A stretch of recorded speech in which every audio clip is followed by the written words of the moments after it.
Hey everyone, I'm Tyler James Williams and I'm honored to partner with the W.K. Kellogg Foundation. We'll be sharing some incredible success stories about communities that are helping children thrive. Children are at the absolute heart of the Kellogg Foundation. Everything they do focuses on giving all children an equal opportunity to succeed. To learn more, please visit everychildthrives.com. Please welcome LeJune Montgomery Tabron, President and CEO of Kellogg Foundation. So hello, everyone. Good afternoon, Essence. I'm honored to be with you today. As was stated, I'm President and CEO of the W.K. Kellogg Foundation, and we work with grantees and partners to make sure that every child thrives. And we know that children thrive within the context of communities and their families. Our work consists of looking at inequities in systems and institutions that care for our children. And we know that when these inequities exist, outcomes for children and families are not quality outcomes. But we also know that as we improve these systems and address these inequities, that every child can thrive. We know that the way to dismantle these inequities is to begin to unpack and look at the systems very deeply. And we look at systems of health, economic equity, and education. Today, we're going to talk about the education system. And it's an interesting timing as we're reflecting on the Supreme Court decision yesterday, which, as we believe, takes us back on our efforts to provide quality and equity within the education system. But this will not deter us. We're going to continue to move forward, and in fact, we're learning solutions that work, and we will continue to create those pathways for our young people and for children of color. So today, as we talk about the pathway forward to dismantling inequitable systems and creating an education system for all of our children, I am honored to have with me today someone who is helping in this space to build broader awareness around what's actually happening in our education systems through the eyes of educators and those who are doing the work day to day on the ground. So today, I'm going to introduce you to a great partner of the W.K. Kellogg Foundation, Tyler James Williams.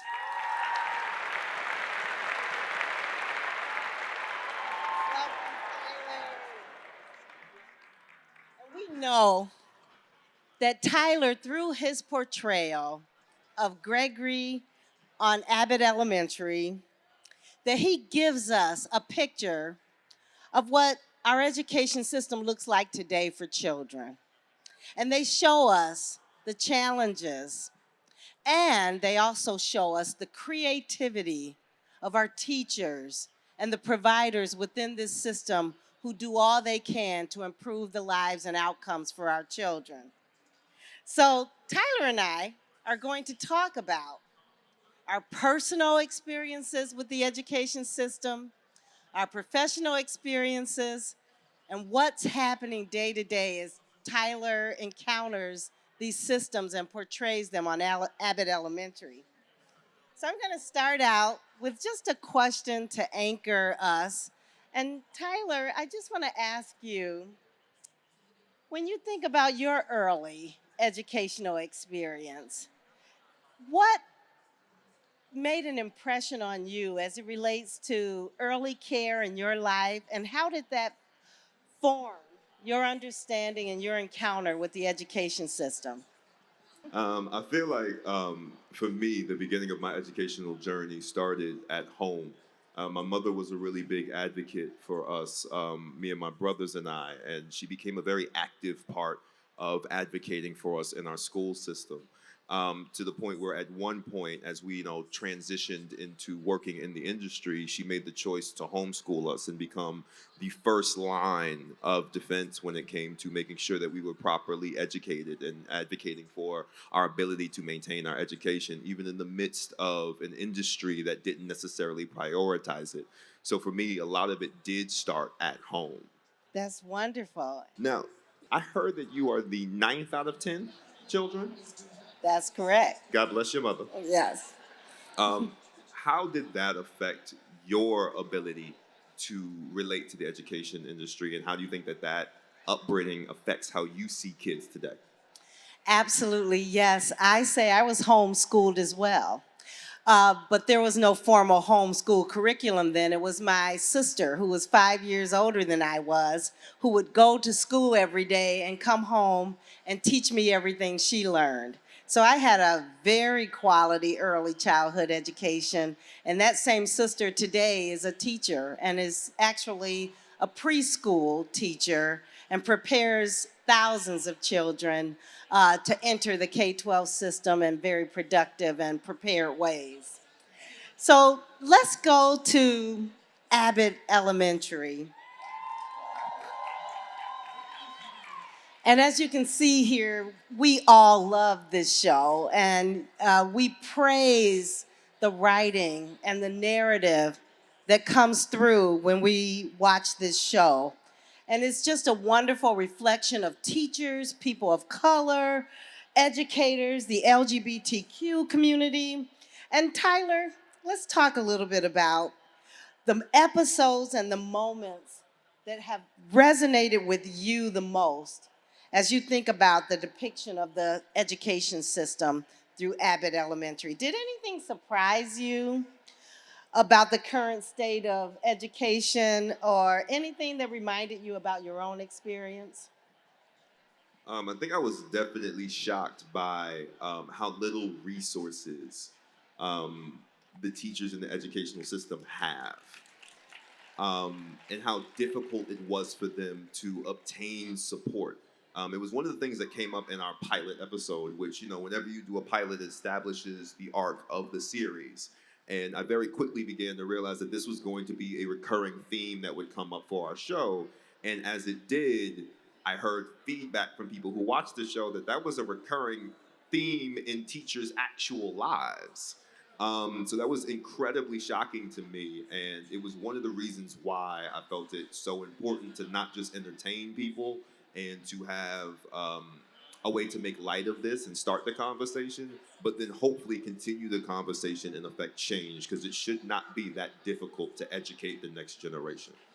Exactly. And Tyler, I want to reflect on a quote that you made. You said that Gregory, your character, is an amalgamation of all the men in your life, and they set the standard for you for manhood. So talk a little bit about what you want the audience to see when they connect with Gregory. And why is it important for kids to see a Black man in the role, a teacher, as Gregory plays on Abbott Elementary? I think that's precisely it. I think Black men oftentimes, our narrative is created for us by the media, by the press, by all of it. And a lot of times that narrative shows us as bereft in educating and supporting the next generation. That is not the grouping of Black men that I grew up with. My father was very involved in my life and in the lives of those in my community. My grandfather was as well. My uncles were as well. And that, I feel like, is part of my job, is to represent that and show a difference from what is oftentimes portrayed, because I think the more we see it, the more we can create that reality. So that's where that quote comes from. Absolutely. Yes, and really that's the beauty behind the entire show, Abbott Elementary. It's really bringing reality and showing us how we're impacting our children every day unless we address these systems that continue to create disparate experiences for children and impact our children of color mostly. Now, one of the things that the W.K. Kellogg Foundation does is it addresses equity in the early lives of children and child care. And I think it's something that a lot of people don't really focus on, and it was one of the things I found the most interesting. Can you explain a little bit what that means and what the foundation does in influencing the lives of children earlier than most people would anticipate? Absolutely. And, our work is about the entire development cycle of a child. So when we talk about early childhood education and development, it's from zero, it's age zero, it's prenatal. And it definitely looks at those early years prior to entering the K-12 system. And again, when I reflect on Abbott Elementary, and you think about the resources that it really requires to prepare a child, and you see the reality of the lack of those resources and what our teachers and what our caregivers must do. What we know is in early childhood, our providers are underpaid, they're not well prepared. We saw this during the pandemic. We saw how people who give the best and earliest care to our children left to seek unemployment because it was a better wage than what they were paid to care for our youngest children. And those are the kind of inequities that we at the Kellogg Foundation want to address. We're trying to professionalize early care so that our providers can begin a career that is a quality job and it values their contributions to the development of a child. And that's the work that's needed across the system. So Tyler, as we think about the children and the impression that Abbott Elementary has on the children, what do you want the children to see as they encounter the show, and what should they experience as they're going through education? I think first and foremost that they're cared about. I think when you have a school system that does not supply their needs, what you send the message is that they do not matter. And that permeates throughout their lives. They feel as if their voices do that matter. Then they don't know how to advocate for themselves. And I think ultimately it leads to where we are currently, where a bunch of people are not feeling like they can be active participants in our political system, active participants in their communities, that they can't advocate for the children in their communities. It doesn't just start at adulthood, it starts at a child level. And when you consistently tell people that they do not matter, eventually they begin to realize that. So hopefully what this show can do is show that there are teachers and people every day who actively care about them, who choose the field even when it's not glamorous, when it barely provides for their needs, that they are cared for. We should make that easier. It shouldn't be that way. But hopefully they can see that they are loved and cared for, and hopefully will then lead to creating more of them leading into the next field. We have to invite children into the field of education. That's the only way we get more Black teachers. Absolutely. And before we close, I spoke earlier of the Supreme Court decision as it relates to affirmative action. And what we know at the Kellogg Foundation is when we think about inequities, this could have an impact on higher education and beyond that will maybe take us backwards as it relates to filling the gaps of inequities and providing opportunities for all young people to thrive. So when you think about the reality of Abbott Elementary, and I say, part of racial equity is racial healing, and part of racial healing is truth-telling. And Abbott Elementary is about truth-telling. And so when we think about where people are on the issue of affirmative action, how do you hope Abbott Elementary will spark the conversation around the challenges that we're facing in schools moving forward? I hope that it changes the conversation from a political conversation to a human conversation. We're not just talking about applications. We're not just talking about schools and politicians. We're talking about people. We're talking about human beings who are seeking a higher education to better their lives. And oftentimes we make this a political issue, and it's actively a human issue. And I think that's something that we miss. And hopefully Abbott Elementary can continue to remind people of the human side of the education system, not just this political sparring. But while we're on the topic of affirmative action, I think what a lot of people are feeling right now, including myself, is this sense of helplessness, right? That this is just happening and there's not much that we can do about it. But you have actively been in this field. You have been pioneering in this field for so many years. What, in your opinion, do you feel we as individuals, as people who care about this, can do to actively affect the change that we want to see? Absolutely, and there is much that we must do. Our work continues in this space. We are going to be steadfast, but there's a place for every last one of us to step up, to be engaged, to advocate for our young people, whether we have a young person in school or not. We must be their champions for quality education. When we think about the Supreme Court ruling, we know that it only gives us a space for creativity and creating new pathways. I look at it and I think about what a great position it puts our HBCUs in. Yes, it is time to elevate. It is time to invest in the institutions that truly care to produce the outcomes we know are needed for our children and young people to thrive. We can all be a part of that. We also know that this is an opportunity for us to be creative, for us to be bold. Narrative is key because I believe that as I hear the debate around affirmative action, many people are misunderstood. They aren't clear, they don't understand, they can't really address the practices.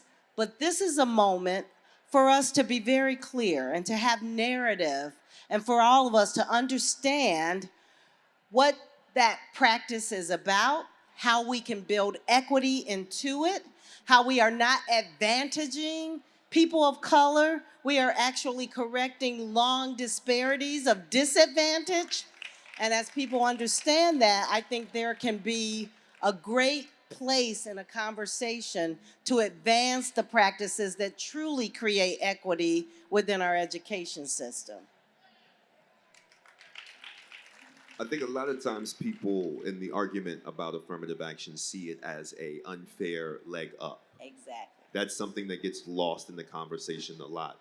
What, in your opinion, are ways that we can redirect that conversation to be more productive and that we get less tied up in the semantics of what it represents and the inequities that we deal with? Yeah. A lot of our work, again, starts with what we call racial healing. You don't get to racial equity without going through the healing process. And racial healing is about truth-telling. It's about connecting people through our common humanity. It's a space where you can build trust and have trusting relationships where you can have these conversations. Because we haven't had these conversations. We've been divided, and we see how we haven't had spaces where our humanity comes together in a way where we can have conversations to gain a shared understanding. That's what our work is at the Kellogg Foundation, but in some ways, I think Abbott Elementary has been a space for healing. It has created that conversation, and your legacy and this work will provide a space for people to dialogue around these issues. And people may see the comedic side of it, or they may see the humanistic side of it. But the narrative there is what we need to continue this journey. And I think that was really the intent behind the work. And I think that's what you continue to share every day in this work. Yeah, absolutely. I hope that people can continue to see that inequity in education doesn't start at the collegiate level. It starts at the elementary level. We shouldn't have to wait until you're putting in a college application to be concerned about where you'll be able to get a quality education. That should start in utero beforehand. And that's what I love about what the W.K. Kellogg Foundation is doing. It's starting at age 0. Thank you, Tyler. And our work, the stories continue on everychildthrives.org. Please join us there to continue this conversation. And I thank you so much, Tyler Williams. We love your work. Thank you. Thank you. Thank you.